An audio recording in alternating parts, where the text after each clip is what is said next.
welcome back to my channel. My name is Kendra and today I'm going to be doing my November wrap-up. I did not have the best reading month. I didn't read as many books as I really wanted to, but I did read a couple really great books that I'm really glad that I did pick up and read. So first I'm going to go through the stats of this month. This month I ended up reading 7 books, and that is a total of 2,315 pages. I read 4 physical books and 3 digital books. I read 2 of my own books, 2 library books, 2 Kindle Unlimited books, and 1 e-arc. I read all female authors, and then I read 6 adult books and then 1 YA. And the genres for these books, I read 3 romance books, 2 thrillers, 1 historical fiction, and 1 horror. And then for my star ratings, I had 0 1 stars, 0 2 stars, 2 3 stars, 3 4 stars, and 2 5 stars. And then I'm going to go through the books from my least favorite to my favorite of the month. So first I want to briefly go over the one book that I did DNF, and that is If Only I Could Tell You by Hannah Beckman. And all I really got out of this book is that it was about 2 sisters that had a huge disagreement in their childhood, and they never recovered from that even into adulthood. And then present day, their mother is diagnosed with terminal cancer, and she really wants to patch up the sisters' relationship. I ended up DNFing this book at about 140 or so pages. I was just not connecting to the characters like I really wanted to, and I wasn't really a big fan of the writing. And when I did put down this book, it took everything I had to pick it up and read it again. So for me, I just knew that I just needed to let it go. Obviously I was not wanting to read it, so I didn't want to force myself into a reading slump, so I just am DNFing this book. Yeah, I don't know. I guess this book just wasn't for me, so it is what it is. The next book I want to talk about is The Other Mrs. Miller by Allison Dixon. I gave this book 3 stars, and this was our November Thriller Talks After Dark. And I do that with Shelby at Shelby Taggart Reads and Jackie at Weeby Bookin', and we discuss this book on a live show.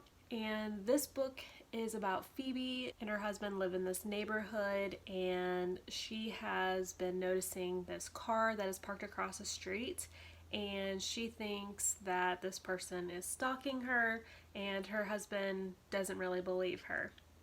And also a new family moves into their neighborhood, and she becomes really good friends with the mother, and she also becomes pretty good friends with the son because she ends up having an affair with him. And then this book is like told in like 2 different parts. So that was the first part, and then the other part, Phoebe ends up getting murdered. So this book is told in 2 different parts, and in the second part is where you start getting more and more of actually what happened. But unfortunately, I really wasn't a big fan of this book. I really liked the first part of the book where she was having a relationship with the neighbor boy. I found that very fascinating, but the second part of the book felt very far-fetched. Didn't feel like it was very realistic at all, and a lot of the different things that happened, I didn't really care, so I didn't really like this one. So unfortunately, yeah, I ended up giving this one 3 stars. The next book I want to talk about is The Return by Rachel Harrison, and I ended up giving this book 3 stars as well. And this is about Julie. She goes missing, and after some time her friends and her husband end up having a funeral for her because she was never found. But then 2 years later she reappears at her house, and she doesn't remember at all what happened. So that's really all I want to say about that, because it'll give too much away about what actually happens in this book. I did find this book very creepy, and there was some times in this book where I was actually freaked out, so I really liked that part of the book. But however, this book was very strange. What actually happens to her is, like I said, strange. Like, I don't even know what else to even say about it. So this book was okay. I didn't love it, I didn't hate it, and I did read this one as an e-arc from NetGalley, and this book does come out in March if you are interested in reading this one. But like I said, it wasn't bad, it wasn't good, it was just very strange. That's all I can say about it. And I ended up buddy reading this book with Shelby of Shelby Taggart Reads and Beth from Beth and the Books. And we had a great time discussing this book as we read it, because there was lots of crazy things that happened, so it was fun to actually talk to someone about the return with them. The next book I'm going to talk about is Her One Mistake by Heidi Perks, and this is about Charlotte. She is babysitting one of her friends' daughters, and her kids and the kid that she's babysitting all go to a school fair, and the little girl that she is babysitting actually goes missing from the school fair, and she feels absolutely horrified by this because it's her best friend's daughter. So that's basically what happens, and then you figure out obviously what happened to the daughter who took her and all of that. I really enjoyed this book. I did give this one 4 stars, and there was twists in this book that I definitely didn't see coming, and I really liked that. Nothing was predictable or anything. The only thing I didn't like about this book was the ending was very long and it wrapped up in a perfect way, and I feel like I don't like that in thrillers at all. I do not want a very long description of how everything ties up in the end. I just don't like that. So that was the only thing I didn't like about this book. If it didn't have that, this probably would have been a 5-star book, because the twists and turns in this book were absolutely phenomenal. They were so good. I definitely recommend this book if you're looking for a thriller. Next book that I want to talk about is What the Wind Knows by Amy Harmon. I buddy read this book with Shelby as Shelby Taggart Reads, and this is a historical fiction. This book first takes place in present day, and it is about Anne and her grandfather. They live in New York, and her grandfather ends up passing away, and she ends up going to Ireland, where he is from, and she ends up scattering his ashes in this lake. Well, while she's doing that, she actually ends up getting time traveled to the time where her grandfather was a little boy in Ireland. And since she looks so much like her grandfather's mother, they thought that's who she was. So that's who she is playing a part of when she is being time traveled during this time period.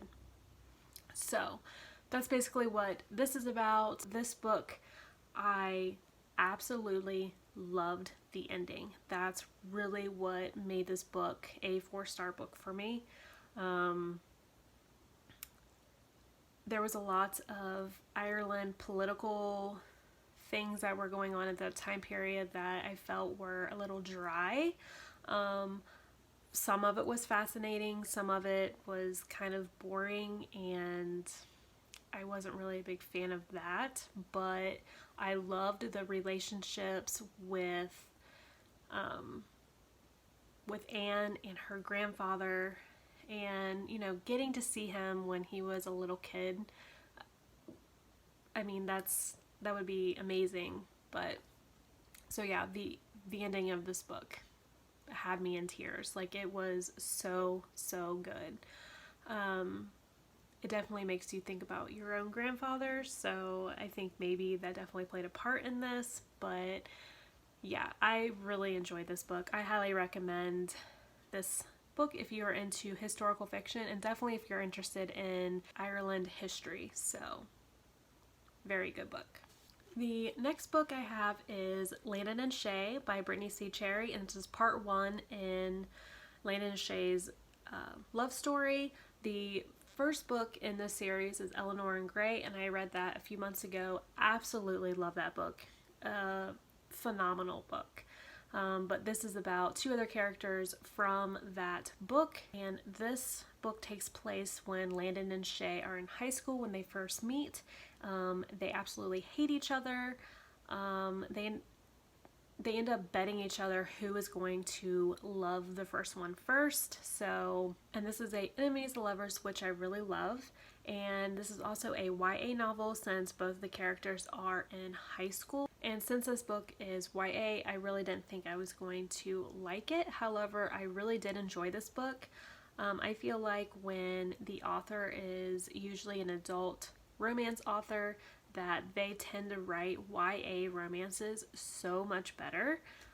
I feel like you can connect to the characters more, and I also feel like the characters are more developed. I really like this book, and I'm definitely excited to read the second part of their love story. And the second book is going to be when they're adults, and it's going to be a second chance romance. So I'm definitely excited to continue on and know what happens to them. I'm hoping they stay together, get together, whatever. I didn't think this one was as good as Eleanor and Gray.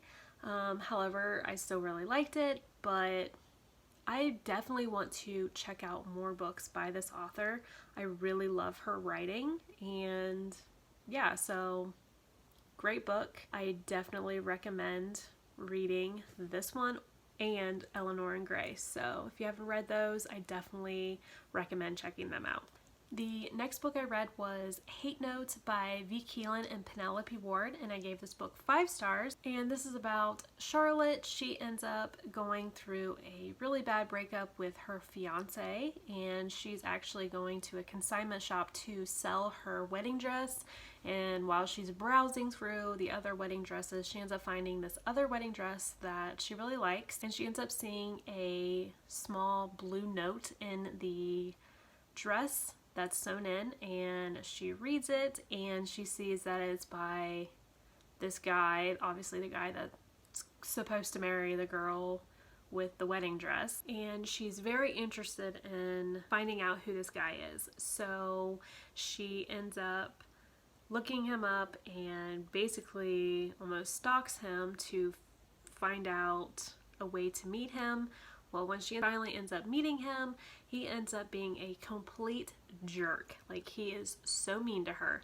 And as time goes on, little does she know, he's actually her new boss. So, yeah, this is a enemies to lover office romance. So, I really, really enjoy this book. I haven't read a good office romance in a really long time, so I'm really excited that I read this one. And Shelby Tiger Reads actually recommended this one to me, and I'm so glad that she did, because this book was full 5 stars. I loved the relationship between the 2 characters. I felt like they had amazing chemistry, and when they finally did get together, oh my god, it was so great. And there was so much more to this book than just, you know, a romance. There was more that was going on, and I loved that about this book. I definitely want to pick up more books by this dual authors, and yeah, I'm so glad I picked this one up. Probably going to be one of my favorite books of the year. So yeah, great book. Glad I picked it up. And my favorite book that I read this month, which is a very close tie to Hate Notes, is Rustic Hearts by Amber Kelly. And this is a first book in a series, the Poplar Falls series. And this is about Sophia. Her and her mother moved to New York when she is younger because of her parents getting a divorce. And she really doesn't have a relationship with her father at all. And then one day Sophie gets a call from her aunt telling her that her grandma has passed away and they would like her to come home for the funeral. And she agrees, and she ends up going back to her hometown, and her family owns this ranch, and she ends up staying there, and one of the farmhands does not like Sophie from the beginning when she comes back to her hometown. So yeah, that's basically the synopsis of this story. I loved this book so much. It was so good. If you love small town romances and enemies to lovers, you will definitely love this book. I loved the chemistry between Sophie and Braxton, which was the guy that did not like her from the very beginning. Their relationship ended up being really good, and I loved it. And I love when romance novels add in a family dynamics to the book, so I loved that part of it. And I love her getting to know her father again, and I definitely recommend this book if you love small town romances and enemies to lovers. I was definitely emotionally involved in this book. I definitely cried at the end. So good. And the second book does come out in January, and I will be definitely getting this book when it comes out in January. So good. I'm so excited that I ended up reading something by this author, because I've never read anything by her before, but I definitely will be checking out more things by her. So there is my wrap up. Those are the books that I read in November. Have you read any of these books? What did you think of them if you did? Let me know in the comments, and until then, I will see you in my next video. Bye!